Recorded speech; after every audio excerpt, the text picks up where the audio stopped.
Hey guys, this video is going to be a bit different from my regular content. We've seen a lot of debate going on about 343 and the overall state of Halo Infinite. And although I don't really hold a particularly large role in the Halo community, I do feel like it's important that I at least address the topic. So let's just jump right into it. Like I said, there's been a lot of debate around the state of the game. Some positives and some negatives. I spent a lot of time reading comments on both ends of the spectrum, as I think both do have fair points.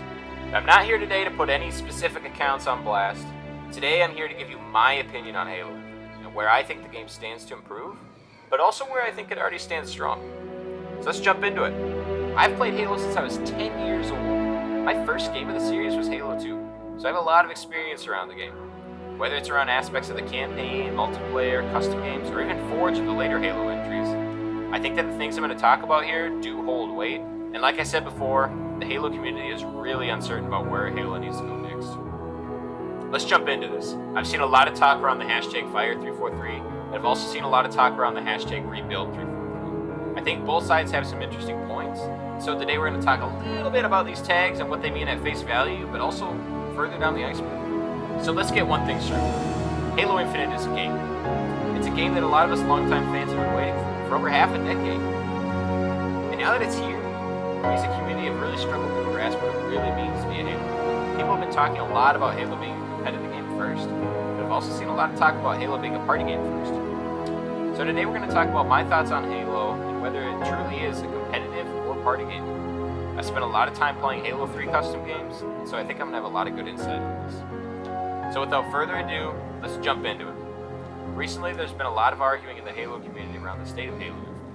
A roadmap was recently released by 343 Industries showing us what's releasing this year, but also what's coming early 2023. There's been a lot of debate about how this roadmap is going to affect Halo Infinite, a free-to-play multiplayer shooter that was released just last year, and whether or not it's enough to keep the game alive. I've seen a lot of people say that Halo Infinite is dead, but I would have to disagree. I don't think Halo Infinite is dead. I think Halo Infinite is, in fact, first and foremost, right down to brass tacks, an experience. A free-to-play multiplayer, multi-platform, first-person shooter. I think that because of this, 343 has a lot of work to do to make sure that it doesn't turn into something different, like a dead game. So I'm just going to give you guys a quick rundown of what I think Halo Infinite needs to stand for. For starters, Halo Infinite launched as a first-person shooter, so I think it would only be fair for the fans that Halo remains a first-person shooter. We've seen a lot of talk on Twitter, YouTube, and countless discords that Halo Infinite will be dead by 2023. I think that if Halo Infinite stays a first-person shooter, there's hope for the future. I've seen people say that Halo Infinite's going to use toxic.